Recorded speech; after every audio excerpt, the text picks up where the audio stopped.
Obrigado, presidente.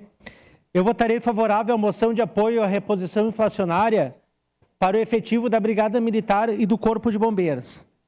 Eu fui procurado pelo Sartor, que é um bombeiro, né, policial da corporação na reserva do PSB, só que meu nome não consta aqui. Então, ele foi no meu gabinete, eu pedi para...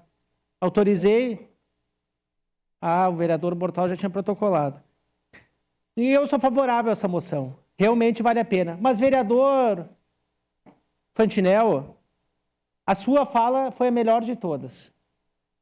E eu espero que os vereadores que assinaram essa moção, e também os que votarão favorável, que não façam demagogia só para o externo, mas que olhem para o seu próprio umbigo também. E quando tiver talvez uma votação aqui para reajuste inflacionário desta casa, não fuja das votações, não pegue licenças, não pegue representação, só para fazer demagogia para bombeiro, fazer demagogia para policial, e depois viram uns fujão, pegando representação, fugindo.